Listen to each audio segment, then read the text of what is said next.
కర్మఫల ప్రదాత. జీవాత్మలు కర్తృత్వము, భోక్తృత్వం ఉన్న జీవాత్మలు వేరు. తర్వాత ఈ భోగ్య పదార్థంగా ఉన్న ఈ ఉపాదాన కారణమైన ప్రకృతి వేరు అనేది మనకు ఈ సూత్రాల ద్వారా కొంత అవగాహనలోకి వస్తుంది. ఇంకా మీకేమైనా సమా సందేహాలుంటే, సమస్యలుంటే, ప్రశ్నలుంటే అడగండి.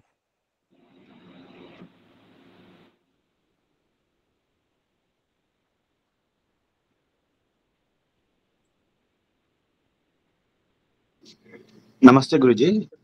నేను నమస్తే. కూడా ఈ క్షణికవాదం గురించి నార్మల్ గా యూట్యూబ్ లోనే అక్కడ విన్నాను. సో ఇక్కడ ఈశ్వరుడు శాశ్వతము, ఆత్మ శాశ్వతము, అనాది అని పక్కన పెడితే ఈ ప్రపంచం కనబడుతున్న భౌతిక ప్రపంచం ఏదైతే ఉన్నదో ఇది తరంగాల రూపంలో ఉంటుంది. మన శరీరంలో కూడా అనేక అణువులు ప్రతి నిమిషము కొన్ని కోటాను కోట్ల అణువులు చనిపోతూ ఉంటాయి, కొత్తవి పుడతా ఉంటాయి అని చెప్పుకుంటూ వచ్చారు. అవును. సో ఈ తరంగాల రూపంలో ఎలా అంటే ఇప్పుడు ఒక లైట్ తరంగం ఎలా అయితే కనబడుతుందో, ఒక శబ్ద తరంగం ఎట్లయితే వినబడుతుందో, ఒక గాలి తరంగాల రూపంలో ఎట్లయితే వస్తుందో, ప్రకంపనలు ఎలాంటివి అయితే వస్తున్నాయో, ప్రతిదీ కూడా ఈ సమస్త సృష్టిలో మనం చూసేది, వినేది అన్ని కూడా ఈ తరంగాల రూపంలోనే ఉన్నది. దీన్ని పౌన పుణ్యము సంథింగ్ ఏమో అంటారు. సో ఈ రకంగానే ఉంటది. సో ఈ తరంగాల రూపంలోనే సమస్త జగత్తు, భౌతిక జగత్తు ఏర్పడుతుంది అన్నారు. దీని గురించి కొంచెం వివరంగా ఇవ్వండి. అంటే ఇప్పుడు వాళ్ళన్న క్షణికవాదానికి ఈ కనబడే తరంగాలకి మధ్య భేదం చెప్పండి. పదార్థంలో మార్పు వస్తుంది, అది నమ్మచ్చు. పదార్థంలో మార్పు అనేది క్షణికం అనేది నమ్మరాదు. అంటే కొన్ని పదార్థాలు క్షణములో మాయమయ్యేటి ఉన్నాయి, కొన్ని పదార్థాలు కొన్ని నిమిషాల్లో మాయమవుతాయి, కొన్ని పదార్థాలు గంటల్లో మాయమవుతాయి, కొన్ని పదార్థాలు రోజుల్లో మాయమవుతాయి, కొన్ని పదార్థాలకు సంవత్సరాలు పడుతుంది, కొన్ని పదార్థాలకు ఈ సృష్టి కాలం పడుతుంది. అంటే 432 కోట్ల సంవత్సరాలు పడుతుంది. ఇప్పుడు సూర్యుడు ఉన్నాడు అనుకోండి, 432 కోట్ల సంవత్సరాలు ఉన్నాడు. చంద్రుడు 432 కోట్లు, భూమి 432. కానీ ఈ మధ్య ఏర్పడే కొన్ని పదార్థాలు, కొన్ని వాయువులు కావచ్చు, కొన్ని రసాయన పదార్థాలు కావచ్చు, వాటికి ఒక లిమిట్ ఏజ్ అనేది ఉంటుంది, తర్వాత నశిస్తాయి. మన శరీరంలో కణాలకు కూడా ఒక నియమితమైన వయస్సు ఉంటుంది. శరీరంలో ఉన్న కణజాలాలను బట్టి కూడా ఆ వయస్సు ఉంటుంది. రక్త కణాల వయసు వేరే ఉంటుంది, రక్త కణాల లోపల కూడా తెల్ల రక్త కణాల వయసు వేరే, ఎర్ర రక్త కణాల వయసు వేరే, ప్లాస్మా వేరే ఉంటుంది. అదేవిధంగా కణజాల లోపల చర్మ కణజాలం కానీ, ఎముకల కణజాలం కానీ, కణజాల లోపల కూడా కణాలు అనేటివి ఎప్పుడు కూడా పుడుతుంటాయి, నశిస్తుంటాయి. శరీరం లోపల ఈ సృష్టి స్థితి లయ అనేది జరుగుతూనే ఉంటుంది. అంటే కొత్త పదార్థాలు పుట్టడము, పుట్టిన పదార్థాలు ఎదగడము, ఎదిగిన పదార్థాలు నశించడం అనేది జరుగుతూనే ఉంటుంది. కానీ ప్రతి పదార్థము ఒకటే క్షణం ఉంటుంది, ఒకటే క్షణం లోపల ఇంకో కొత్త పదార్థం తయారు మరణిస్తుంది అనేది కరెక్ట్ కాదు. క్షణము కాదు, దాని కాలము, వ్యవధి అనేది వేరువేరే ఉంటుంది. అన్ని పదార్థాలకు అలా కాదు. అందులోనైతే నిత్య పదార్థాలు, అనిత్య పదార్థాలు అనేది రెండు మనకు శాస్త్రమే చెప్పింది. నిత్య పదార్థాలు అంటే ఎప్పటికీ నశించనివి, అనిత్య పదార్థాలు అంటే నశించేటివి. ఈ అనిత్య పదార్థాల లోపల కూడా వాటి కార్యం యొక్క స్తోమతను బట్టి వాటి వయస్సు ఉంటుంది. అవి క్షణం కావచ్చు, నిమిషం కావచ్చు, గంట కావచ్చు, రోజు కావచ్చు, నెలలు కావచ్చు, సంవత్సరాలు కావచ్చు, యుగాలు కావచ్చు, అలా ఉంటాయి. కానీ అన్ని పదార్థాలు ఒకటే క్షణము ఉండి ఒక క్షణము మరణించవు. అలా కొత్త కొత్త పదార్థాలు ఎప్పుడు ఏర్పడవు, కొన్నిట్లో ఏర్పడుతుంటాయి. ముఖ్యంగా శరీరంలో మాత్రము, అంటే జీవ పదార్థంలో మాత్రమే ఎప్పుడు మార్పు జరుగుతూనే ఉంటుంది. కొత్త పదార్థాలు ఏర్పడుతూనే ఉంటాయి, పాత పదార్థాలు నశిస్తూనే ఉంటాయి, అలా జరుగుతుంది. కానీ లోపలున్న సూక్ష్మ శరీరం కానీ, ఆ సూక్ష్మ శరీరంలో ఉన్న ఆత్మ కానీ అవి నశించేవి కాదు. ఇక్కడ ఆత్మ ఎప్పుడు నశించదు. అంటే ప్రళయంలో కూడా ఆత్మ నశించదు, కానీ ప్రళయంలో సూక్ష్మ శరీరం నశిస్తుంది. స్థూల శరీరము ఇది అంటే పూర్తిగా నశించడం అనేది మనకు మృత్యు వచ్చినప్పుడు నశిస్తుంది. కానీ లోపల పదార్థాలు మాత్రమే ఎప్పుడెప్పుడు మారుతూ ఉంటాయి, ఎప్పుడు మారుతూనే ఉంటాయి. వాటి స్తోమతను బట్టి మారుతుంటాయి. ఇంత అని మనం ఖచ్చితంగా చెప్పలేము. కనుక ఈ సిద్ధాంతంలో కొంత నిజం ఉన్నప్పటికీ అంత నిజం కాదు. ఇక్కడ ఏం చెప్తున్నాడంటే ఈ క్షణికవాది, ఆత్మ కూడా అంటే ఈ పదార్థాలన్నీ కూడా స్థిర కార్యే అసిద్ధేహి. ఈ ప్రపంచంలో ఒక్క స్థిరం అనేది లేదు, ఒక్కటి లోపల కూడా స్థిరత్వం లేదు, క్షణికత్వం, అన్ని కూడా క్షణికం అంటున్నాడు. ఆత్మ, వీళ్ళైతే పరమాత్మని నమ్మరు క్షణికవాదులు. ఆత్మ సర్వవ్యాపకం అని నమ్ముతారు, అది క్షణికం అని నమ్ముతారు. ఇక పదార్థాల లోపల కూడా క్షణికత్వం నమ్ముతారు. పదార్థాల్లో క్షణికత్వము కొన్నిట్లో మాత్రము సాధ్యం కావచ్చు, కానీ అన్నిట్లో కాదు. కానీ పదార్థాలు మాత్రము నశించడం అనేది నిజమే. కార్య పదార్థం ఎప్పుడు నశిస్తుంది అంటే కార్యమైన పదార్థం నశించక మానదు. ఉత్పత్తి అయిన పదార్థం నశిస్తుంది. నశించడం అంటే ఏంది? నాశః నాశః కారణలయ. నశించడం అంటే కారణంలోకి వెళ్ళడం. ఎప్పుడైతే ఒక కారణం నుంచి కార్యం ఏర్పడిందో ఆ కార్యం మళ్ళీ కారణం రూపంలోకి వెళ్తూ ఉంటుంది. ఆ విధంగా పుట్టుక నాశనం అనేది జరుగుతూనే ఉంటుంది. ఉత్పత్తి నాశనము. నాశనం అంటే కారణం రూపంలోకి రావడం, ఉత్పత్తి అంటే కారణం నుంచి కార్యరూపంలోకి వెళ్ళడం. ఇది జరుగుతూనే ఉంటుంది. ఇది మాత్రం కరెక్ట్, ఆ క్షణికవాదం కరెక్ట్ కాదు. జీ ధన్యవాదాలు. సరే. ఇంకెవరికైనా ప్రశ్నలు ఉంటే అడగండి. నరేష్ గారు, మీరు అఖిలేటి నరేష్ గురేజీ. అఖిలేటి నరేష్ గారు, మీకు నరేష్ సుస్వాగతం. మీరు మీకు సందేహాలు ఉన్నాయన్నారు, అడగొచ్చు. సందేహాలంటే ఈ త్రైతవాదానికి సంబంధించిన సందేహం ఉంది గురూజీ. అడగండి. ఈ త్రైత సిద్ధాంతంలో ఈశ్వరుడు, ప్రకృతి, మూల ప్రకృతి, జీవాత్మలు ఈ మూడు ఉంటాయి కదా. అవునండి. ఇందులో ఈ మూల ప్రకృతి జడం. అదే ఆ జడాన్ని ఎవరు సృష్టించకుండా తనకు తానే ఎలా ఉంటుంది అనేది ప్రశ్న. ఎవరు సృష్టించలేదు, తనకు తానుగా ఉంది, కానీ జడం కదా అది. అవును. ఈ ప్రకృతి లోపల జడమే ఉంది. అంటే జడ పదార్థం అది. అంటే జడ పదార్థము అంటే ఇంకొక చేతన పదార్థం సహాయం లేకుండా అది స్వయంగా ఏం పనిచేయలేదు. పరతంత్రంలో ఉంటుంది, అంటే పరుల ఆధీనంలో ఉంటుంది. పరుల ఆధీనం అంటే ఇక్కడ ఆత్మన లేదా పరమాత్మన కదిలిస్తే కదులుతుంది, మార్చితే మారుతుంది, లేకుంటే మారదు ఈ ప్రకృతి. అంటే త్రైతవాదం లోపల ప్రకృతి, జీవుడు, దేవుడు, ఇవి మూడు కూడా అంటే పరమాత్మ, ఆత్మ, ప్రకృతి మూల కణాలను ఎవరు నిర్మించలేవు. ఇవి అనాది పదార్థాలు. ప్రకృతి మూల కణాలంటే సత్వకణము, రజోకణము, తమో కణము. ఇలాంటి కోటాను కోట్ల కణాలు ఉన్నాయి. తమో కణాలు, రజో కణాలు, సత్వ కణాలు ఉన్నాయి. ఈ సత్వ కణాలను కానీ, రజో కణాలను కానీ, తమో కణాలను కానీ ఈశ్వరుడు కూడా సృష్టించలేదు. అవి అనాది పదార్థాలు. అదేవిధంగా ఈ ఆత్మలు కూడా అనాది పదార్థాలు. వీటిని కూడా ఈశ్వరుడు సృష్టించలేదు. అదేవిధంగా ఈశ్వరుని కూడా ఈశ్వరుడు సృష్టించుకోలేదు.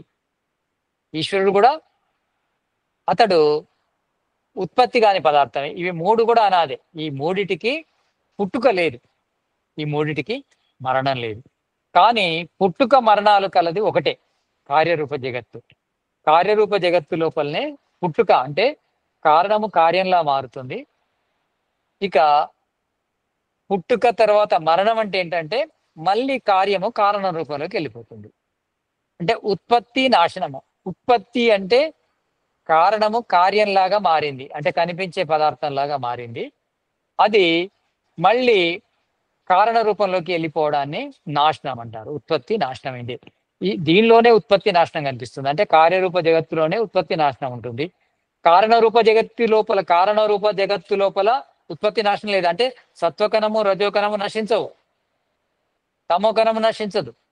కానీ సత్వకణము, రజోకణము, తమోకణం నుంచి ఏర్పడిన పదార్థం మాత్రం నశిస్తుంది. అంటే ఏర్పడిన పదార్థము మళ్ళీ కారణ రూపంలోకి వెళ్ళిపోతుందే కానీ కారణం మాత్రం నశించదు. మూలే అభావాత్, మూలాభావాత్, అమూలం మూలం. అంటే దేనికైతే మూలం ఉండదో దాన్నే మూల కారణం అంటారు. అంటే ఈ సత్వకణం ఎక్కడి నుంచి వచ్చింది, ఈ రజోకణం ఎక్కడ వచ్చింది, ఈ తమోకణం ఎక్కడి నుంచి వచ్చింది అని మనం ప్రశ్న వేసుకుంటే దానికి మూలం ఉంటే ఇది మూల పదార్థం కాదు, అదే మూల పదార్థం అవుతుంది. కానీ కనుక ఈ సత్వకణము, రజోకణము, తమోకణం ఎట్లాంటివి అంటే మూలం లేనివి. అంటే వీటిని ఎవరు ఉత్పత్తి చేయలేదు. ఈ మూల కణాలైన సత్వరజో తమ కణాలు కానీ, ఆత్మలు కానీ, పరమాత్మను కానీ ఎవరు ఉత్పత్తి చేయలేదు. కానీ ఈ మూల కణాలు అంటే సత్వరజోతమ కణాలు నిర్మించకుండా ఈ జగత్ ఏర్పడలేదు. అంటే ఈశ్వరుడు వీటిని కలిపితే ఈ కనిపించే జగత్ ఏర్పడింది. కనిపించే జగత్తు ఏర్పడక ముందు ఈ మూల కణాలు ఎలా ఉన్నాయంటే అవ్యక్త స్థితిలో ఉన్నాయి. సత్వకణము, రజోకణము, తమో కణముకు ఎలాంటి వ్యక్తత లేదు, అవ్యక్తంగా ఉన్నాయి. వాటిని ఏ విధంగా కూడా వ్యక్తం చేసే వీలు లేదు. కానీ అలాంటి అవ్యక్త స్థితిలో ఉన్న ఈ సత్వరజతమ కణాలను వ్యక్త స్థితికి తీసుకొచ్చింది మాత్రం ఈశ్వరుడు. ఎందుకోసం అంటే ఈ జీవాత్మల కోసం, ఆత్మల కోసం, ఆత్మలకు భోగాన్ని అపవర్గాన్ని ఇవ్వడం కోసము ఆ పరమేశ్వరుడు ఈ జగత్తును నిర్మించాడు. ఈ జగత్తు అంటే ఈ మూల కణాల నుంచి వచ్చిన ఈ కనిపించే జగత్తు ఎందుకోసం అంటే జీవునికి భోగాన్ని అపవర్గాన్ని ఇవ్వడం కోసం. అందుకే యోగశాస్త్రంలో ఒక సూత్రం వస్తుంది, ప్రకాశ క్రియ స్థితిశీలం భూతేంద్రియాత్మకం భోగాపవర్గార్థం దృశ్యం.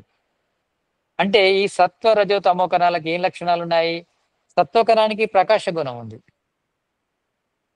ఇక రజో కణానికి క్రియాగుణం ఉంది, తమో కణానికి స్థితి గుణం ఉంది. ఇవి మూడు కలిసి రెండు రకాల జగత్తులా మారాయి. భూతేంద్రియాత్మకం, భూతాత్మకము, ఇంద్రియాత్మకము. భూతాత్మకం అంటే ఈ శరీరం అంటే జీవ పదార్థం, ఇంద్రియాత్మకం అంటే ఈ శరీరం అంటే జీవ పదార్థం, భూతాత్మకము అంటే ఈ జగత్తు. అంటే పంచభూతాలతో కూడిన ఈ జగత్తు, ఈ 11 జ్ఞానేంద్రియాలతో 11 ఇంద్రియాలతో కూడిన ఈ శరీరం. ఈ విధంగా ఇవి మూడు కణాల నుంచి వచ్చాయి. ఈ 11 ఇంద్రియాలతో కూడిన శరీరం కానీ, ఈ 5 భూతాలతో కూడిన ఈ ప్రకృతి కానీ, ఈ మూడు రకాల కణాల నుంచి ఈశ్వరుడు తయారు చేశాడు. తన అనంతమైన సామర్థ్యంతో, అనంతమైన జ్ఞానంతో ఎందుకు తయారు చేశాడంటే ఈ జీవుడికి భోగాన్ని అపవర్గాన్ని ఇవ్వడం కోసం, అంటే భౌతిక సుఖాలు ఇవ్వడం కోసము, తర్వాత బంధ విముక్తి చేసి మోక్షాన్ని ప్రాప్తింపజేయడం కోసము ఈ జగత్తు నిర్మించాడు. ఇదే త్రైతవాదం. మరొక సందేహం గురుజీ, అడగండి. ఈ మూల ప్రకృతి జీవాత్మలు ఎక్కడుంటాయి? ఈశ్వరుని లోపల ఉంటాయా, ఈశ్వరుని బయట ఉంటాయా? ఈశ్వరుని లోపలనే ఉంటాయి. ఎందుకంటే ఈశ్వరుడు మహతో మహియాన్ అనురోరణియాన్, అణువు లోపల వ్యాపించి ఉన్నాడు, ఈ మహత్తుకు బయట ఉన్నాడు గనుక ఈ ఆకాశం కూడా ఈశ్వరులోనే ఉంటుంది. అంటే ఈ ప్రకృతి పదార్థాల లోపల ఆకాశము వ్యాపకమైన తత్వము, తర్వాత బ్రహ్మాండమైన తత్వం అంటే చాలా గొప్ప తత్వం, పెద్ద తత్వము ఆకాశమే. ఆ ఆకాశమే బ్రహ్మ లోపల ఉంటుంది. అంటే బ్రహ్మ అందుకే సర్వాధారుడు అంటారు. అంటే సర్వానికి ఆధారం అతడే, అతడు స్వయంభువు, అతనికి ఎవరు ఆధారం లేరు. అతని పైన ఇవన్నీ ఆధారములు అతని ఆధారంలోనే ఉన్నాయి. ఈ ఆకాశము కానీ, వాయువు కానీ, అగ్ని కానీ, జలము కానీ, పృథివీ కానీ, సమస్త గోళాలు కానీ అతని ఆధారంలోనే ఉన్నాయి. అతని అందే ఈ సమస్త ప్రకృతి పదార్థాలు. అంటే ఈ ప్రకృతి పదార్థాలు, ప్రకృతి ద్వారా ఏర్పడ్డ ఈ కార్య పదార్థాలన్నీ కూడా అతనిలోనే ఉన్నాయి. అంటే ఇవి మూల రూపంలో ఉన్నప్పుడు అతనిలోనే ఉన్నాయి, మూల రూపం నుంచి కార్యరూపంలోకి వచ్చినాక కూడా అతనిలోనే ఉన్నాయి. ఈ జీవాత్మలు కూడా ప్రళయం లోపల ఎలా ఉన్నాయి? మూర్ఛ స్థితిలో ఉన్నాయి, అప్పుడు అతనిలోనే ఉన్నాయి. ఇప్పుడు శరీరంలోకి వచ్చి జాగ్రత్త అవస్థలో కూడా అతనిలోనే ఉన్నాయి. అంటే ఈశ్వరుడి లోపలనే సృష్టి ఉంది, ఈశ్వరుడి లోపలనే ప్రళయం ఉంది. ఈశ్వరుడే సర్వాధారుడు, వీటన్నిటికీ ఆధారము అతడే, అన్ని అతని అందే ఉన్నాయి. ధన్యవాదాలు గురుజీ. ఇంకా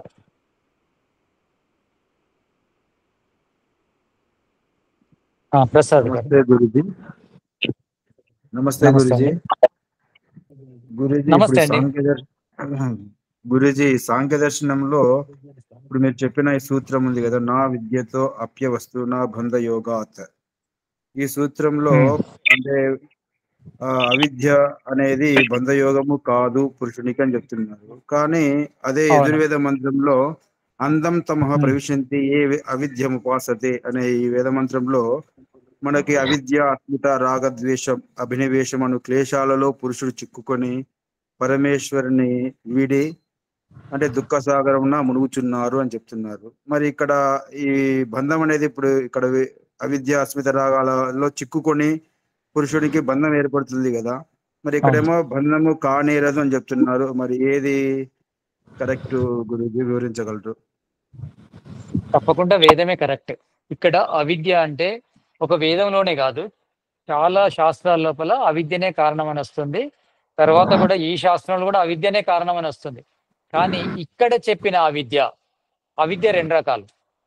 ఒకటి భావాత్మకమైన అవిద్య, అభావాత్మకమైన అవిద్య. అంటే ఒకదాన్ని ఒకటి అనుకోవడము భావాత్మకమైన అవిద్య అవుతుంది. ఏమీ లేదు, శూన్యం, అజ్ఞానాన్ని అభావాత్మకమైన అవిద్య అంటారు. అజ్ఞానము బంధానికి కారణం కాదు, అవిద్య బంధానికి కారణం. ఇక్కడ ఇక్కడ చెప్పిన అవిద్య అజ్ఞానము, అంటే ఏమీ లేదు, అక్కడ శూన్యం.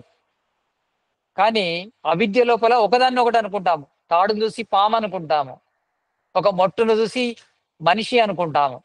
అంటే ఒక వస్తువుకు ఒక వస్తువుని అనుకుంటున్నాము, అంటే అక్కడ ఏదో ఒక వస్తువు ఉంది, ఒక వస్తువు ఉంది, కానీ ఆ వస్తువును ఉన్నదన్నట్టు అనుకోవట్లేదు, ఇంకో వస్తువు అనుకుంటున్నాము, దాన్ని అవిద్య అంటారు. అక్కడ వస్తువే లేదు, చీకటి, చీకటిని అవిద్య అనరు. ఇది అభావాత్మకమైన అవిద్య, దీన్నే అజ్ఞానం అంటారు. ఇక్కడ చెప్పిన అవిద్య అభావాత్మకమైంది, అంటే అజ్ఞానము బంధానికి కారణం కాదు, అవిద్య బంధానికి కారణం. ధన్యవాదాలు గురు. ఓం నమస్తే గురూజీ. నమస్తే నరేష్జీ. నేను జర్నీలో ఉన్నాను, అందుకని మీరు ఇందాక పిలిచినప్పుడు ఎత్తలేదు, ఇప్పుడు ఆగాను మధ్యలో. అదే నా డౌట్ ఏంటంటే అంటే వృక్షాల్లో కానీ మొక్కల్లాగా ఉండే ఆత్మ దాని దుఃఖాలు, దాని పూర్వం ఆ చెట్టు కంటే ముందున్న జన్మల్లో చేసిన పాపాలను అనుభవించడానికి వృక్ష జన్మ పొందింది. సో ఆ జన్మలో చేసిన పాపాన్ని ఇక్కడ అది అనుభవించడానికి ఒక అవకాశం అనేది కావాలి. అయితే సాంఖ్య దర్శన ప్రకారము పంచావయవ యోగ సుఖ దుఃఖ సంవితి అని ఒక శ్లోకం ద్వారా పంచావయములు అనేవి ఉంటేనే దానికి సుఖము దుఃఖం అనేది అనుభవానికి వస్తాయి. అప్పుడే దానికి దుఃఖం గాని రోగ పీడలు గాని వచ్చినప్పుడు సో ఆ పాప తద్వారా పాపం అనేది నశిస్తూ ఉంటుంది, భగవంతుడు నశింపజేస్తాడు.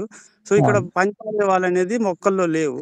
ప్లస్ మనిషికి తపస్సు ద్వారా కూడా ఈ పాపాన్ని నశింపజేసుకుంటాడు, కానీ దానికి అవకాశం కూడా లేదు.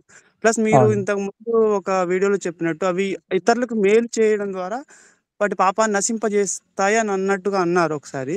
అయితే అది నేననేది నా అభిప్రాయం ఏంటంటే, ఇప్పుడు మనిషి ఎవరికైనా మేలు చేసినప్పుడు మంచి చేయడం వల్ల పుణ్యం అనేది ఉత్పన్నం అవుతుంది. మొక్కలకు ఆ అవకాశం కూడా లేదు, ఎందుకంటే భోగ యోనులు కాబట్టి.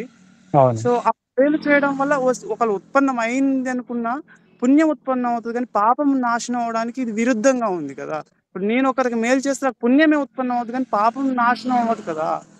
సో అది నాశనం అవుతుంది మొక్కల విషయంలో అనేది. ఇప్పుడు నేను పాపాన్ని నాశనం చేసుకోవాలనుకుంటే నేను ఖచ్చితంగా తపస్సు ఏదైనా బాధలో కష్టాలు అనుభవిస్తే తప్పితే అది నశించదు. మొక్కలకి జరుగుతుంది అనేది నా అనుమానం. చెప్పానండి, చెప్పండి. ఇక్కడ కర్మ సిద్ధాంతం ప్రకారము కర్మ అనేది కేవలము మనిషి జన్మలోనే జరుగుతుంది. అంటే మనిషిని కర్మయోని అంటారు, లేదా ఉభయయోని అంటారు.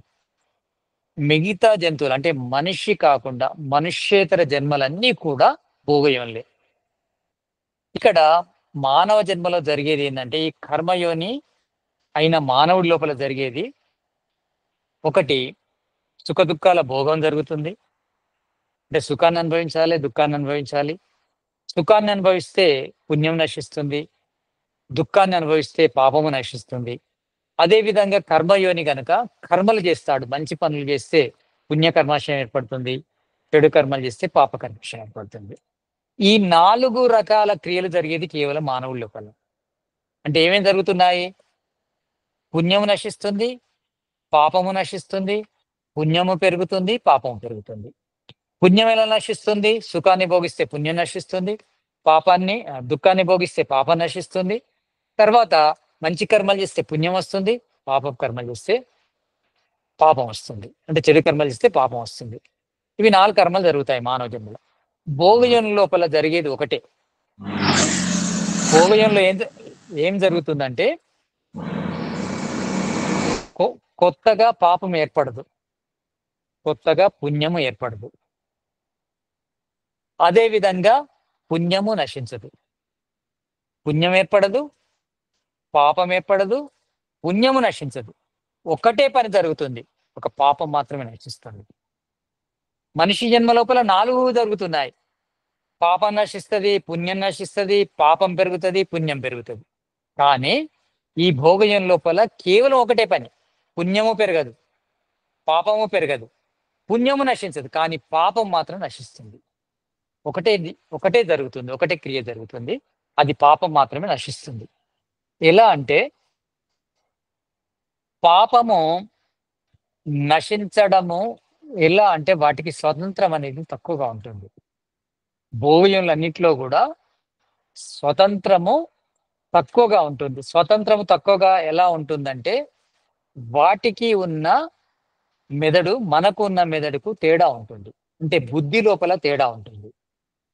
ఈ మేధస్సు తక్కువగా ఉండడం వల్ల వాటికి స్వతంత్రం తక్కువ ఉంటుంది.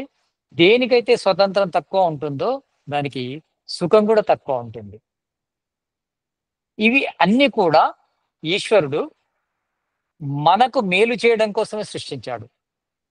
జీవ వైవిధ్యం ప్రకారము ప్రతి జీవి కూడా, ప్రతి ప్రాణి కూడా ప్రత్యక్షంగానో పరోక్షంగానో మానవునికే సహకరిస్తున్నాయి. అంటే ఈ సహకరించడం ద్వారా అంటే అవి కష్టాన్ని అనుభవిస్తున్నాయి. ఆ సమయం లోపల అంతే పుణ్యాన్ని రిలీజ్ చేస్తున్నాయి. అంటే వాటికి పుణ్యం రాదు. అవి పుణ్యాన్ని ఎందుకు రిలీజ్ చేస్తున్నాయి అంటే వాటి కష్టానికి ఫలంగా పుణ్యం రిలీజ్ అవుతుంది అంతే. అంటే అవి కష్టాన్ని భోగించడం ద్వారా పుణ్యం బయటకు వస్తుంది. అది చెట్టై పుట్టడం ద్వారా ఆక్సిజన్ బయటకు వస్తుంది. అంటే అది ఎంతైతే పాపం చేసుకుందో అంత బంధించే జన్మ వచ్చింది. అంటే జన్మల లోపల మానవ జన్మ ఉన్నతమైనది అయితే జంతువుల జన్మ ద్వితీయ శ్రేణికి సంబంధించింది. ఇక తృతీయ శ్రేణి నీచమైన జన్మ ఏంటంటే వృక్షాలు. జంతువులకు కొంత జ్ఞానం ఉంటుంది, అవి శత్రువు నుంచి రక్షించుకోగలవు, అటు ఇటు పరిగెత్తగలవు. కానీ చెట్టు ఆ పని చేయలేదు, ఎందుకంటే అది పాతుకొని ఉంటుంది కనుక. ఇక్కడ మరి అలా దుఃఖాన్ని ఎలా అనుభవిస్తుందంటే పంచావయవాలు అనేటివి వాటికి అంతర్గతంగా ఉంటాయి. అంటే అది దుఃఖాన్ని భోగిస్తుంది. అంటే అది ఏం చేసుకోలేదు. ఇప్పుడు జంతువులు ఉన్నాయనుకోండి, అవి రక్షించుకునే ప్రయత్నం చేసి అది రక్షించుకోలేనప్పుడు దుఃఖాన్ని భోగిస్తాయి. కానీ దీనికి రక్షించుకునే అవకాశమే లేదు కనుక ఎవరైనా దానికి హాని చేస్తే ఆ దుఃఖాన్ని పూర్తిగా భోగించవలసి ఉంటుంది. అది తప్పించుకోలేదు, దానికి అలాంటి స్థితి లేదు. అంటే జంతువులకున్న మేధస్సు కూడా లేదు వృక్షానికి. కానీ జంతువుల కంటే కూడా ఎక్కువ సేవ అందిస్తుంది ఈ ప్రకృతికి. అది అంటే అది ఏదైతే ఎక్కువ పాపం చేసుకొని పుడుతుందో దానికి ఎక్కువ దుఃఖం యొక్క అనుభవం ఉంటుంది. దానివల్ల ప్రకృతికి ఎక్కువ లాభం జరుగుతుంటుంది. ఇది ఈశ్వరుడు యొక్క ఈక్వేషన్స్ అలా ఉంటాయి. అంటే ఏది ఎక్కువ కష్టాన్ని అనుభవిస్తుందో అదే ఎక్కువ సేవ చేస్తూ ఉంటుంది, అదే ఎక్కువ బాధను కూడా అనుభవిస్తూ ఉంటుంది. ఆ బాధ అనేది అది దానికి బయటి అవయవాలు ఉండవు, కానీ అంతర్గత అవయవాలు ఉంటాయి. అంతర్గత అవయవాల ద్వారా అది బాధ అనుభవిస్తుంది ఒకటి. తర్వాత దాని జన్మ చాలా తామసికమైంది. అన్నిటికంటే తామసికమైన జన్మ వృక్ష జన్మ. దానికి ఏం తెలియదు. అది తెలియకపోవడం వల్ల అది ఒక రకంగా ప్రళయం లోపల ఏ విధంగానైతే మూర్ఛ స్థితిలో జీవులు ఉన్నాయో ఆ మూర్ఛ స్థితికి దగ్గరగా ఈ వృక్షంలో ఉన్న జీవులు కూడా అలాంటి స్థితిని అనుభవిస్తాయి. అప్పుడప్పుడు కష్టాన్ని అనుభవిస్తాయి, అప్పుడప్పుడు మూర్ఛ స్థితిలో ఉంటాయి. అది కూడా పాపమే. మూర్ఛ స్థితిలో ఉండడము అది పుణ్యం కాదు. మూర్ఛ స్థితి అనేది కూడా పాపమే. చీకట్లో ఉండడము, స్పృహ తప్పి ఉండడం అనేది కూడా పాపమే. అంటే దుఃఖాన్ని అనుభవించినట్టే. మనం ఎప్పుడైనా కానీ జాగృత అవస్థలో ఉండాలనుకుంటాము. మనకు కష్టాలు ఉన్నాయని మూర్ఛ స్థితి పొందాలనుకోము. మూర్ఛ స్థితి అంటే ఎవరికి నచ్చదు. నిద్రపోవాలనుకుంటాం కానీ మూర్ఛ స్థితికి పోవాలనుకోము. కనుక మూర్ఛ స్థితి లాంటి స్థితి ఒకటి ఉంది, దానికి బాధ కూడా ఉంటుంది, రక్షించుకునే అవకాశం లేదు కనుక అది లోపల కుమిలిపోతుంది. అంతర్గత అవయవాల ద్వారా అది దుఃఖాన్ని భోగిస్తుంది. ఆ భోగము లోపల దాని పాపాన్ని నశింపజేస్తుంది. సేమ్ టైము అది అంతే పుణ్యాన్ని సమాజానికి ఇస్తుంది. అందుకే ఆ పాపం ఎంతైతే నశిస్తుందో అంత పుణ్యము బయటకు వస్తుంది. ఈశ్వరుడు యొక్క పద్ధతి ఎలా ఉంటుందంటే ఏదైతే మనము పాపాన్ని అనుభవిస్తామో ఆ టైం లోపల అంతే ప్రకృతి కూడా లాభం జరుగుతూ ఉంటుంది. అంటే ఒకదాని కష్టము ఒకదానికి మేలు చేస్తూ ఉంటుంది. అది కష్టపడడం ద్వారానే అది కార్బన్ డైఆక్సైడ్ని గ్రహించి అది కష్టపడడం ద్వారా మనకు ఆక్సిజన్ బయటకు వస్తుంది. దానికి పాప విమోచన జరుగుతుంది, మనకేమో కర్మలు చేయడానికి పురుషార్థం చేయడానికి అవకాశం లభిస్తుంది. అలా ఒకదానికొకటి సంబంధం ఉంటుంది. ఓకే, ధన్యవాదాలు గురూజీ. ఇంకో చిన్న సందేహం మంచిది, ఉంది. అడగండి. వైశేషిక దర్శనంలో 7వ అధ్యాయము 7.1.23 అనుకుంటా. ఈ నంబర్స్ ఉన్నాయి, కొంచెం డౌట్ ఉంది. చెప్పండి, సూత్రం చెప్పండి. తదా తదభావాత్ అనుమనః అని ఉంది. అయితే దీనికి అంటే ఇక్కడ ఏం చెప్తున్నారంటే దీని మీనింగ్, సో జీవాత్మ యొక్క పరిమాణం అనుపరిమాణం కలది అని చెప్తున్నారు. ఇక్కడ ఈ అను పరిమాణం అనేది ఏంటో కొంచెం తెలిసేలా అర్థమయ్యేలా చెప్పగలుగుతారా? చెప్తానా. వాస్తవానికి ఇప్పుడు మీరు అడిగారు, చెప్తాను. ఓకే, మీరు మ్యూట్ చేయండి, నరేష్ గారు మ్యూట్ చేయండి. మనము సాంఖ్య దర్శనం కూడా ఇంతకుముందు మీరు చెప్పినట్టు పంచవాయాల గురించి కూడా వస్తుంది. అదే సాంఖ్య దర్శనం మనం చదువుతున్నాము. తర్వాత సాంఖ్య దర్శనం తర్వాత యోగ దర్శనం ఉంటుంది. ఆ తర్వాత వచ్చేది వైశేషికం తర్వాత న్యాయ దర్శనం, వేదాంత దర్శనం, ఇలా కంటిన్యూస్ చదువుతాము. కానీ మీరు అడిగారు కనుక చెప్తున్నాను. అనుస్థితి అంటే పరిమాణాలు వైశేషిక సిద్ధాంతం ప్రకారము అనుపరిమాణము, మహత్పరిమాణం అని రెండు చెప్తారు. అణుపరిమాణము అంటే రసరేణువు కంటే చిన్నదాన్ని అణుపరిమాణం అంటారు. రసరేణువు తర్వాత వచ్చే పరిమాణాన్ని మహత్పరిమాణం అంటారు. అంటే రసరేణువు అంటే త్రేణుకము అంటే 3 అణువులతో కూడిన దాన్ని రసరేణువు అంటారు. ఒక అణువు ఏర్పడడానికి మహర్షి దయానంద చెప్పినట్టు 60 పరమాణులు కలిస్తే ఒక అణువు ఏర్పడుతుంది. 2 అణువులు కలిస్తే జనుకం అంటారు. 2 జనుకాలు కలిస్తే ఒక త్రేణుకం అంటారు. అంటే 2 పరమాణువులు అంటే 60 పరమాణువులు కలిస్తే ఒక అణువు. 60 + 60 అంటే 120 పరమాణువులు కలిస్తే దాన్ని జనుకం అంటారు. 120 + 120 కలిస్తే అది త్రేణుకం అవుతుంది. అంటే 2 జనుకాలు కలిస్తే ఒక త్రేణుకం అవుతుంది. ఆ త్రేణుకాన్నే త్రసరేణువు అంటారు. ఆ త్రసరేణువు నుంచి మనము మన కంటితో చూడగలము. త్రసరేణువు కంటే చిన్న పదార్థాలన్నిటి కూడా అనురూపం అంటారు. అంటే అంతకంటే సూక్ష్మ పదార్థాలు ఎన్ని ఉన్నాయంటే చూడండి, ఇప్పుడు మొదలు మూల ప్రకృతి నుంచి మహాతత్వం ఏర్పడుతుంది.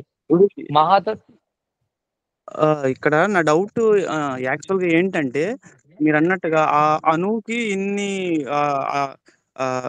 సత్వతాజు తమో రజో కణాలు కలిసినప్పుడు అణు పరిమాణం చెప్పారు కదా.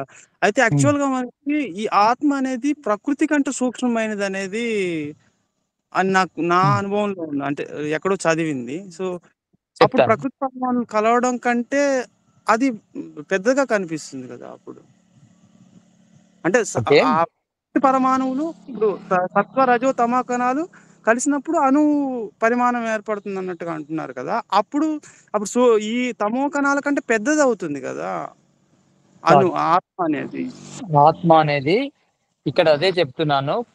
అంటే ప్రతి పరిమాణాన్ని కూడా అణుపరిమాణం అంటారు. అంటే త్రసరేణువు కంటే చిన్నగా ఉండే ప్రతి పదార్థము, అంటే జ్వనకం కావచ్చు, అది పృథివీ పరమాణువు కావచ్చు, జల పరమాణువు కావచ్చు, అగ్ని పరమాణువు కావచ్చు, వాయు పరమాణువు కావచ్చు, తర్వాత తన్మాత్రలు కావచ్చు, ఆ తర్వాత అహంకారం కావచ్చు, మహాతత్వం కావచ్చు, సత్వరజతమ కణాలు కావచ్చు, ఆత్మ కావచ్చు. ఇక్కడి వరకు కూడా అన్నిటినీ అణుపరిమాణమే అంటారు. కానీ అన్నిటి లోపల తేడా ఉంటుంది. సేమ్ ఒకే ఈక్వల్ పరిమాణం కలిగి ఉండవు. ఇందులో ఒకదానికంటే ఒకటి సూక్ష్మమైంది.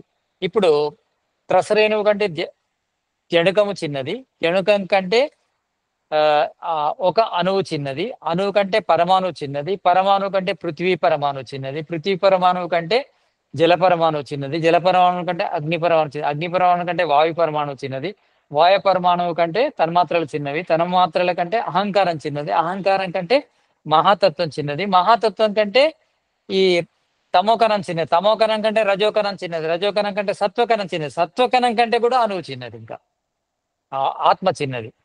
కానీ అన్నిటినీ అనుపరిమాణం అంటారు. కానీ వీటి లోపల తేడా ఉంటుంది. అలా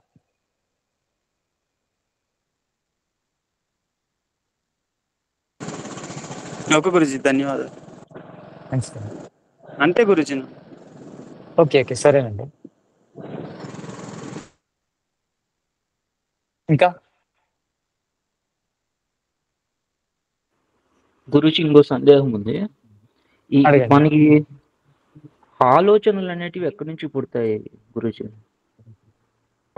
మన ఆలోచనలు అనేవి మన ఆలోచనలు మెదడు నుంచి పుడతాయి. మెదడు అనేది ఇది భూతాత్మకము, అంటే భూతాల తర తయారైంది. అంటే పృథివీ, జలము, అగ్ని, వాయువు వీటితోని నిర్మించబడింది ఈ మెదడు.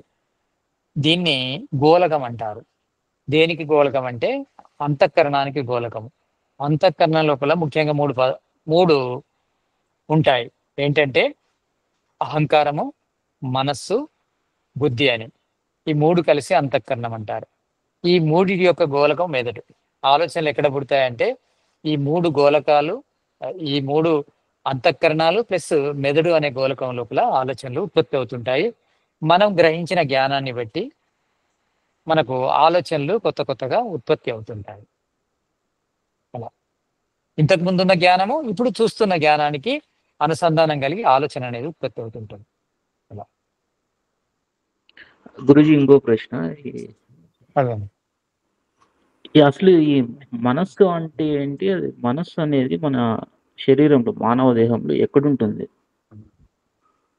ఇక్కడ మనస్సు అంటే మనస్సు గాని, అహంకారం గాని, బుద్ధి గాని ఈ మూడు సూక్ష్మ శరీరానికి సంబంధించినవి. మనము ఈ స్థూల శరీరం లోపల సూక్ష్మ శరీరం ఉంది. సూక్ష్మ శరీరం లోపల ఈ మహాతత్వము, తర్వాత మహాతత్వం అంటే బుద్ధి, తర్వాత అహంకారము, మనస్సు, పంచ కర్మేంద్రియాలు, పంచ జ్ఞానేంద్రియాలు, తర్వాత పంచ తన్మాత్రలు ఉంటాయి. వీటిని కలుపుకొని ఇది సూక్ష్మ శరీరం అంటారు. ఈ సూక్ష్మ శరీరం యొక్క గోళకము ఈ స్థూల శరీరం. సూక్ష్మ శరీరం అనేది భూతాల కంటే సూక్ష్మమైంది, అంటే పంచభూతాల కంటే సూక్ష్మమైంది. దాన్ని సూక్ష్మ శరీరం అంటారు. ఆ సూక్ష్మ శరీరాన్ని కప్పి ఉన్నది ఈ స్థూల శరీరం. అంటే స్థూల శరీరము, సూక్ష్మ శరీరము ఇవి రెండు ఒకదానికొకటి అనుసంధానంగా ఉంటాయి. అంటే సూక్ష్మ శరీరానికి స్థూల శరీరం గోళకం, అంటే స్థూలమైన నిర్మాణం. అంటే స్థూలమైన నిర్మాణం ద్వారానే సూక్ష్మ శరీరం ఏమనుకుంటుందో, అంటే ఆత్మ ఏమనుకుంటుందో సూక్ష్మ శరీరం అది ఇస్తుంది. సూక్ష్మ శరీరం ఏమనుకుంటుందో స్థూల శరీరంలో జరుగుతూ ఉంటుంది. కనుక మనసు సూక్ష్మ శరీరంలో ఉంటుంది. ఆ మనస్సుకు గోళకం ఏంటిదంటే మెదడే, మళ్ళీ బ్రెయిన్. బ్రెయిన్ లోపల ఉంటుంది అది మనస్సు. ధన్యవాదాలు గురుజీ. మంచిదండి. గౌతమ్ గారు. నమస్తే గురుజీ. నమస్తే గురుజీ, ఇంతకుముందు మీరు చెప్పారు కదా, చెట్లకి స్వతంత్రత ఉండదు, అలాగే అజ్ఞానం ఉంటుంది, సో అందువల్ల బాధను భరిస్తాయి. అవును. ఇప్పుడు కొంతమంది మనుషులు కూడా, అంటే చిన్న చిన్న పిల్లలు ఆటిజం అని కొత్తగా ఎక్కువ అవుతుంది. అవును. వాళ్ళకి ఏం చేస్తున్నారన్న అంత జ్ఞానం ఉండదు వాళ్ళకి అంటే చిన్నప్పటి నుంచి వాళ్ళ మైండ్ ఒక రకంగా వెళ్ళిపోతుందండి. వాళ్ళకి జ్ఞానము ఉండదు, ఏం చేస్తున్నాం అనే జ్ఞానం ఉండదు. అంటే అలాంటప్పుడు పరమాత్మ వాళ్ళ అంటే పూర్వజన్మ కర్మానుసారంగానే జన్మ వస్తుంది అనుకుంటే వాళ్ళకి అంటే ఇవన్నీ 4 ఏర్పడతాయి కదా గురించి, మనం చేసే కర్మలు బట్టి, పుణ్యం, నశించడం, పుణ్యం. ఆ చిన్నపిల్లలకి ఏం తెలియదు కదా, వాళ్ళకి పుణ్యం చేస్తున్నాం. అది కొంచెం నాకు సరైనది కాదేమో అనిపిస్తుంది. అంటే చిన్నపిల్లలకి అది ఆటిజం అని వాళ్ళకి జ్ఞానం ఉండదు, వాళ్ళు ఏం చేస్తున్నారో తెలియదు, చేస్తున్నారు. అది చాలా మంది, కొంతమంది ఆటిజం జీవితాంతం ఉంటుంది. అంటే వాళ్ళకి జీవితాంతము అది ఆ జ్ఞానం ఉండదు కదా గురించి. ఉండదు. ఇది ముఖ్యమైన కారణం ఏంటంటే గురుజీ నరేష్ గారు అడగండి. అది మా బాబుకు కూడా ఆటిజం ఉంది. అదే జనరల్ గా మెడిసిన్స్ యూజ్ చేస్తున్నాం ఉమ్, హోమియోపతి. సో ఉమ్, ఆటిజం ఉన్న వాళ్ళకి ట్రీట్మెంట్ తీసుకోకపోతే అది అంటే థెరపీస్ ఉంటాయి, ప్లస్ హోమియోపతి మెడిసిన్ అనేది లేదు. But homeopathy um. మెడిసిన్స్ ఎలా ఉపయోగపడుతున్నాయి అంటే, సో వాళ్ళకి ఏదైనా లెర్నింగ్ చేసుకోవడానికి త్వరగా, అంటే ఒక 10 నిమిషాలు నేర్చుకునేది ఒక నిమిషంలో నేర్చుకోవడానికి అవి ఐ మీన్ ప్రోత్సాహం లాగా పనిచేస్తాయి. ప్లస్ థెరపీస్ ఉన్నాయి. అవును. సో కంప్లీట్ గా వదిలేస్తే కంపల్సరీ అది జీవితాంతం ఆటిజంతోనే ఉంటా. అంటే మా బాబుకి నేను చేస్తుంది మీకు ఎక్స్పీరియన్స్ షేర్ చేయాలనే ఉద్దేశంతో ఆపాను. ఓకే ఓకే ఓకే ఓకే పర్వాలేదు. ఇది అది వీళ్ళకు నాకు తెలిసైతే దేవుడు వీళ్ళ లోపల పాపము అనేది అయితే వృద్ధి కాదు. ఈ పని చేయండి, ఇదొద్దు, ఈ లైట్ వద్దు. అంటే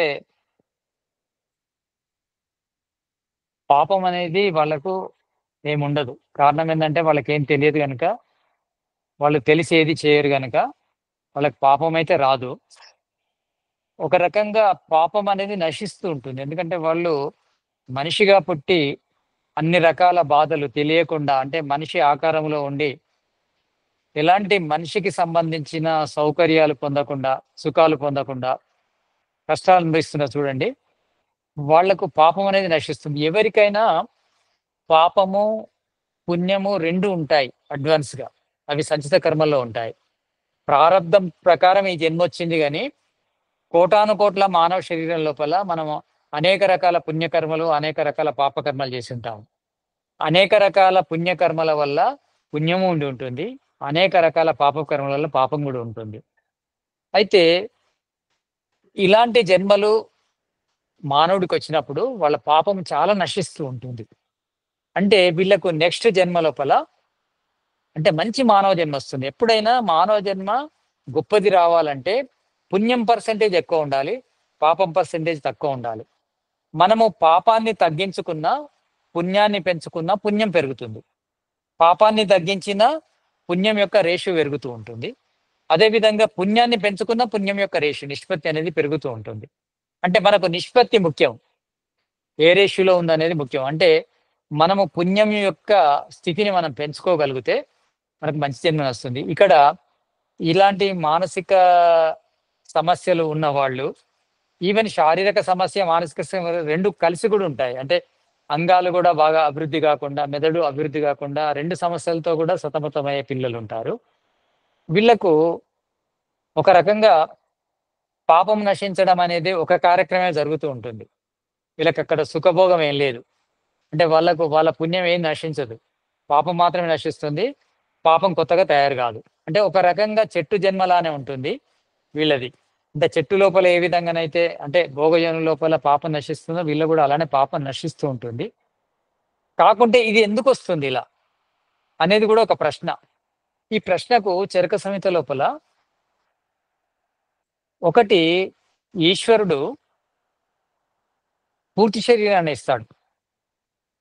పూర్తి శరీరాన్ని ఇస్తాడు ఈశ్వరుడు. అంటే ఆ మానవుడి యొక్క సంస్కారాలు మానవ శరీరానికి సరిపోతే సాధారణ మానవ శరీరం లభిస్తుంది. ఆ మానవ శరీరం సాధారణంగా ఉంటుంది కనుక ఇంత ఘోరమైన అంగవైకల్యం ఎందుకు వచ్చింది అని మనం ఒకసారి ప్రశ్నేసుకుంటే ఇది చిన్న పొరపాటు. అంటే మనము ఆ పిండము కడుపులో ఉన్నప్పుడు మనకు తెలుసో తెలియకనో మన ద్వారానో ఇతరుల ద్వారానో ఏదైనా హాని జరిగితే ఇట్లాంటి సమస్యలు వచ్చే అవకాశం ఉంటుంది. కానీ కర్మఫలంగా ఇది రావడం అనేది జరగదు. మరి కర్మఫలంగా ఇలాంటి జన్మ ఈశ్వరుడు ఇవ్వనప్పుడు తల్లిదండ్రుల పొరపాటు, సమాజం పొరపాటు వల్లనో పిల్లవాడు ఇలా పుడితే ఈశ్వరుడు న్యాయకారి ఎలా అవుతాడు అనేది కూడా ప్రశ్న వస్తుంది మనకు. దీనికి సమాధానం ఏంటంటే ఈశ్వరుడు క్షతపూర్తి చేస్తాడు. నిజానికి ఆ ఆత్మకు అలాంటి ఘోరమైన బాధను అనుభవించవలసిన అవసరం లేదు, కానీ అనుభవిస్తుంది. అనుభవించడం ద్వారా ఈశ్వరుడు వీళ్ళ పాపాన్ని నశింపజేస్తాడు అనేది నేను చదువుకున్న శాస్త్రాల లోపల నుంచి లభించిన జ్ఞానము. ఇంకా ముందు ముందు ఇంకేమైనా విషయాలు ఉంటే నేను చర్చించగలను. ధన్యవాదాలు.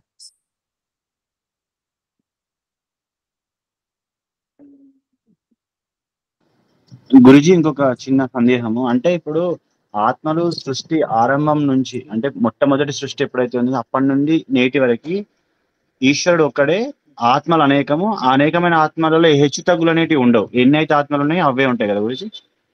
అంతే ఉంటాయి. ఓకే, ఆత్మల సంఖ్య పెరగదు తగ్గదు. తగ్గదు. ఇంకొకటి వచ్చేసి ఆత్మలు 3 స్థితిలో ఉంటాయి అనుకోవచ్చు. ఒకటి వచ్చేసి ఆ శరీరాన్ని తీసుకోవడము, ఇంకోటేమో శరీరాన్ని తీసుకోకుండా ఈ ప్రకృతిలో తిరగడము, ఇంకొకటి వచ్చేసి ముక్తాన్ని పొందిన ఆత్మలు. 3 రకాలుగా చెప్పుకోవచ్చా? అంటే ఇక్కడ స్వాభిమానాత్మలు, అనుశయాత్మలు, తర్వాత ముక్తాత్మలు అని 3 రకాలుగా అనుకోవచ్చు. ఒక పద్ధతి ప్రకారం ఇలా వర్గీకరించవచ్చు. అంటే ముక్తాత్మలు అంటే ఇంకా బంధం నుంచి విడిపోయినవి. ఇక స్వాభిమానాత్మలు అంటే దేహాన్ని ధరించినవి. అనుశయాత్మలు అంటే అటు ముక్తి పొందకుండా ఇటు దేహం పొందకుండా మధ్యలో ఉన్నవి, అంటే వెయిటింగ్ ఫర్ లైఫ్, అంటే ఇంకో శరీరం కోసం ఎదురు చూసేవి కూడా ఉంటాయి. 3 స్థితుల్లో ఉంటాయి. అనుశయాత్మలు ఏం చేయలేవు. అవి మనకు గ్రూప్లో నరేష్ గారు కూడా అడిగారు, అంటే వీర్యకణంలో ఆత్మ ఉంటుందా లేకపోతే సంయుక్త బీజం ఏర్పడిన తర్వాత ఆత్మ వస్తుందా అనేది. అనుశయ ఆత్మలు అన్ని చోట్ల ఉంటాయి. మన శరీరంలో కూడా చాలా అనుశయ ఆత్మలు ఉంటాయి. అంటే వీర్యంలో కూడా అనుశయ ఆత్మలు ఉంటాయి, విత్తనాల్లో కూడా అనుశయ ఆత్మలు ఉంటాయి, ఆహారంలో కూడా అనుశయ ఆత్మలు ఉంటాయి, నీటిలో అనుశయాత్మలు ఉంటాయి, నేలపైన అనుశయాత్మలు ఉంటాయి, మేఘాల్లో అనుశయాత్మలు ఉంటాయి, అంతటి ఉంటాయి అనుశయాత్మలు. కానీ ఇక్కడ మన శరీరంలో ఉన్న అనుశయాత్మ మన శరీరంలో పుట్టడానికి అర్హత కలిగి ఉంటే, అలాంటి సంస్కారాలు ఉంటే మన శరీరంలో పుట్టచ్చు. కానీ అర్హత లేకుండా పుట్టదు. అంటే మన సంయుక్త బీజం ఏర్పడిన తర్వాత ఆ జన్యు రచన ప్రకారము ఆ వచ్చే ఆకారము ఎలా ఉంటుంది, దాని మెదడు ఎలా ఉంటుంది, కళ్ళు ఎలా ఉంటాయి, హృదయం ఎలా ఉంటుంది, శరీరం ఎలా ఉంటుంది అనే దాన్ని బట్టి ఆ సంస్కారాలు ఈ జన్యువులకు సరిపోతే అక్కడ ఉన్న అనుశయాత్మనే జన్మం తీసుకుంటుంది. లేకుంటే దీనికి సరిపోయే అనుశయాత్మ ఎక్కడి నుంచి వచ్చి చేరొచ్చు. అలా అలా జరుగుతుంది జన్మ అనేది. అయితే 3 స్థితులు అనుకోవచ్చు మనం. ఒక పద్ధతి ప్రకారం 3 స్థితుల్లో అనుశయాత్మ రూపం లోపల, స్వాభిమానాత్మ రూపం లోపల, ముక్తాత్మ రూపంలో ఆత్మలు ఉంటాయని అనుకోవచ్చు. ప్రళయం లోపల మూర్ఛ స్థితిలో కూడా ఉంటాయి. అదొక స్థితి. మళ్ళీ అప్పుడు ప్రళయంలో ఉండే స్థితిని అవ్యక్త స్థితి అంటారు. అది అనుశయాత్మ కాదు, స్వాభిమానాత్మ కాదు, ముక్తాత్మ కాదు. అదొక విచిత్రమైన స్థితి. అదే అవ్యక్త స్థితిలో కూడా ఉంటాయి. ఆ స్థితి కూడా ఉంది ఒకటి ఆత్మకు. జీ ధన్యవాదాలు. ఇంకెవరికైనా ప్రశ్న అంటే అడగండి.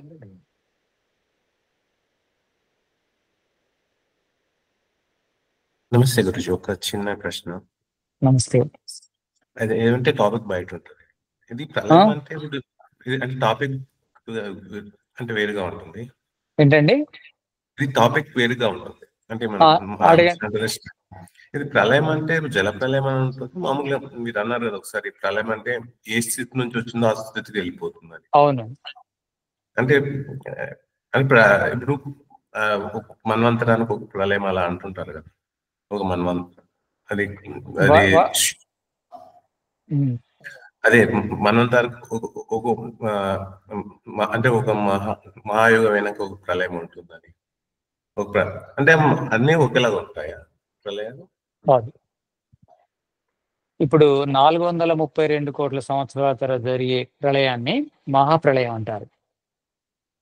మహాప్రళయం అంటే పూర్తిగా ఈ జగత్తులోని పదార్థాలన్నీ సత్వరజో తమో కణాలుగా విడిపోవడం.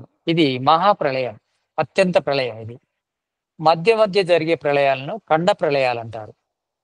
అంటే జల ప్రళయం జరగచ్చు, అగ్ని ప్రళయం జరగచ్చు, భూ ప్రళయం జరగచ్చు. అట్లా కొన్ని ప్రళయాలు జరుగుతుంటాయి. అంటే టోటల్గా ఈ జగత్తు మాయమైపోదు. ఈ భూమండలంలో కూడా మొత్తం భూమి అంతా కూడా నశించదు. కొంత ప్రాంతము, కొన్ని ప్రదేశాల లోపల జల ప్రళయాలు, అగ్ని ప్రళయాలు అట్లాంటివి జరగచ్చు. ఇవి అంటే మన్వంతరానికి ఒకసారి కానీ, చతుర్యుగాలకు ఒకసారి కానీ ఇలా జరుగుతుంటాయి. ఇలా జరిగినప్పుడు ఖండ ప్రళయం అంటారు, దాన్ని మహాప్రళయం కాదు. అంటే కొంత ప్రాంతంలో జరుగుతూ ఉంటుంది, కొంత రిఫ్రెష్మెంట్ కోసం జరుగుతూ ఉంటుంది. ప్రకృతి అనేది సమతుల్యతను పొందడం కోసం, అంటే వాతావరణంలో కానీ జీవ జనాభాలో కానీ సమతుల్యత రావడం కోసం ఈశ్వరుడు అలాంటి ఖండ ప్రళయాలను సృష్టిస్తుంటాడు. అది కూడా ఆ ప్రళయం లోపల ఎవరు నశించాలనేది వాళ్ళ కర్మాశయాన్ని బట్టే ఉంటుంది. అందరు నశించరు. కొంతమందికి ఆ ఖండ ప్రళయం లోపల నశించవలసిన అవసరం ఏర్పడుతుంది, కొంతమంది నశించరు. ఆ ఖండ ప్రళయం జరిగిన చోట కూడా అందరూ నశించారు, కొంతమంది బ్రతికుంటారు. అలా జరుగుతుంటుంది. అది మహాప్రళయం కాదు. మహాప్రళయం ఒకటేసారి జరుగుతుంది. ఖండ ప్రళయాలు మధ్య మధ్య జరుగుతుంటాయి. మీరు ఒకసారి చెప్పారు కదా, అంటే చతుర్యుగానికి ఒకసారి శుద్ధి జరుగుతుందని. శుద్ధి జరుగుతుంది చతుర్యుగాలకు ఒకసారి. శుద్ధి అంటే రిఫ్రెష్మెంట్. అది ప్రళయం లాంటిది కాదు. ఒక రకంగా వాతావరణ శుద్ధి జరుగుతూ ఉంటుంది. ఆ శుద్ధి అంటే లోపల రీసైక్లింగ్ ఏం జరుగుతుందో కానీ ఒక రకంగా వాతావరణం మాత్రము శుద్ధి అవుతుంది. అంటే కొన్నిట్లో వాదం ఎలా ఉందంటే జల ప్రాంతం అంతా భూప్రాంతం అవుతుంది, భూప్రాంతం అంతా జల ప్రాంతం అవుతుంది అనేది కూడా ఒక వాదం ఉంది. అంటే సముద్రాలన్నీ ఈ భూమి ప్రదేశాలు అయిపోతాయి, భూమి అంతా జలమయం అయిపోతుంది అనేది కూడా ఒకటి ఉంది. దాని గురించి ఇంకా క్లారిటీ లేదు నాకు. కాకుంటే ఏంటంటే ఖండ ప్రళయమే జరుగుతుంది ఎప్పుడు కూడా. పూర్తిగా ప్రళయం భూమి మీద కూడా పూర్తి ప్రళయం జరగదు. ఖండ ప్రళయం లోపల మొత్తం జనాభా నశించదు, కొంత ఎందుకంటే ఎట్లా ఉండేది అలా ఉంటే రిఫ్రెష్మెంట్ చేయడం కష్టం కదా గురూజీ. అదే మధ్య మధ్య అంటే చతుర్యుగాలకు ఒకసారి రిఫ్రెష్మెంట్ జరుగుతుంది. ఎందుకంటే త్రేతాయుగం లోపల వాతావరణ శుద్ధి బాగుంటుంది, కృతాయుగం లోపల అన్నిటికంటే బాగుంటుంది, కృత తర్వాత త్రేత, త్రేత తర్వాత ద్వాపారం, ద్వాపారం తర్వాత కలియుగం లోపల ఎక్కువ అశుద్ధి అవుతుంది అనేది ఉంది. అంటే ఇది కూడా చరక సంహితలోనే ఉంది. అంటే కృతాయుగం లోపల మనుషులు 400 సంవత్సరాలు బ్రతికేది, త్రేతాయుగం లోపల 300 సంవత్సరాలు బ్రతికేది, ద్వాపర యుగం లోపల 200 సంవత్సరాలు బ్రతికారు, కలియుగం లోపల 100 సంవత్సరాలు అనేది యావరేజ్ అయింది. అలా ఎందుకు అయింది అంటే కృతయుగం లోపల ఎక్కువ ప్యూరిటీ ఉంది కనుక, వాతావరణ శుద్ధి ఎక్కువ ఉంది కనుక, వాతావరణం శుద్ధిగా ఉండడం ద్వారా భూమి కూడా శుద్ధిగా ఉంది కనుక పండే పంటలు కూడా శుద్ధిగా ఉండడం వల్ల, ఆ తినడం వల్ల శరీరం లోపల కూడా అశుద్ధి జరగకుండా రోగాలు రాలేదు. సర్వే రోగ మలవశ అంటారు. రోగాలు ఎందుకు వస్తాయంటే కలుషితమైన ఆహారం తీసుకుంటేనే రోగాలు వస్తాయి. కలుషితమైన ఆహారాన్ని తీసుకోవడము అనేది ఉండదు అప్పుడు, ఎందుకంటే శుద్ధి ఆహారం లభిస్తుంది కనుక, పరిశుద్ధమైన ఆహారం లభిస్తుంది కనుక మనుషులు 400 సంవత్సరాలు బతికారనేది చరిత్ర సంహితలో వస్తుంది. అలా మెల్లిమెల్లిగా శుద్ధి అనేది తగ్గిపోతూ ఉంటుంది. కలియుగం వచ్చేసరికి పూర్తిగా అశుద్ధి కావడం వల్ల 100 సంవత్సరాలే ఏజ్ అయింది అనేది ఒకటి ఉంది వాదన. యాక్చువల్గా ఇది నార్మల్ గా 400 years బతికారని ఉంటుందా మన శాస్త్రం, లేకుంటే కొంతమంది ఏమంటారంటే అలా డివైడ్ చేయడానికి అలా చెప్పారు అని చెప్తూ ఉంటారు. 400 సంవత్సరాలు మనిషి బ్రతకొచ్చు అనేది వేద మంత్రాలు చాలా చెప్తున్నాయి. ఓం త్ర్యంబకం యజామహే సుగంధిం పుష్టివర్ధనం ఉర్వారుకుమే బంధనాన్ మృత్యోర్ ముక్షి యమామృతాత్. అంటే దీని అర్థం ఏంటిది? త్ర్యంబకము అంటే అడిషనల్ గా ఇంకా 300 సంవత్సరాలని. అంటే మనకు 100 సంవత్సరాలు ఉంది, ఇంకా 300 సంవత్సరాలు బ్రతకొచ్చు. అంటే కృతయుగంలో కూడా అట్లీస్ట్ 100 సంవత్సరాలు బతికేది మనుషులు, కానీ ఈజీగా 400 సంవత్సరాలు బతికేది. ఇప్పుడు కూడా బ్రతకొచ్చు 400 సంవత్సరాలు, కానీ కష్టంగా బాగా ప్రయత్నం చేయాలి, పురుషార్థం ఎక్కువ చేయాలి. 400 years ఈ శరీరానికి అలాంటి కెపాసిటీ ఉంది. ఎందుకంటే ద్రోణాచార్యుడు కూడా 370 సంవత్సరాలు ఏమో బతికినట్టు ఉంది. అలా శ్రీకృష్ణుడు కూడా కురుక్షేత్ర యుద్ధం అయినప్పుడు 175 సంవత్సరాలు ఏమో. భీష్ముని కూడా చాలా 125 సంవత్సరాలు కృష్ణునికి, 175 సంవత్సరాలు ఏమో భీష్మునికి. ద్రోణాచార్యునికి వీళ్ళకు ఎక్కువ వయసు అని కూడా ఉంది. మనకు చరిత్ర ఏం చెప్పినా కానీ సైన్స్ ప్రకారము, చరక సంహిత ప్రకారం కూడా అలా ఎక్కువ కాలం బ్రతకచ్చు అని ఉంది. ధన్యవాదాలు. నరేష్ గారు ఏదో అడిగబోయారు, హ్యాండ్ రైజ్ చేశారు. గురించి లేదు, అది టచ్ అయింది. సరేనండి. ఇంకెవరైనా? నమస్తే గురుజీ. గురుజీ ఇంకో ప్రశ్న ఉంది. నమస్తే, అడగండి. ఈ అష్టసిద్ధులు అనేటివి నిజంగానే ఉన్నాయి గురుజీ? మనకు యోగ శాస్త్రంలో సిద్ధులు వస్తాయండి. నెక్స్ట్ మనకు సాంఖ్య దర్శనం తర్వాత యోగ దర్శనం ఉంటుంది. అప్పుడు మనం పూర్తిగా చర్చిద్దాం ఇందులో ఏవి సంభవము, ఏవి అసంభవము, సంభవం అయితే ఎలా సంభవం అవుతాయి, అసంభవమైన విషయాలను మరి దీనిలో ఎందుకు రాశారు పతంజలి మహర్షి అనేది కూడా మనం చర్చిద్దాము. అక్కడే చర్చిస్తే బాగుంటుంది. అది చాలా టైం తీసుకునే సబ్జెక్ట్. సరే అండి. ఇంకా ఇంకేదైనా ప్రశ్న ఉంటే అడగండి,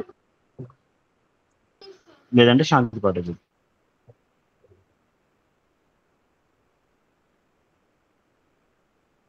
థ్యాంక్స్ పడేలా.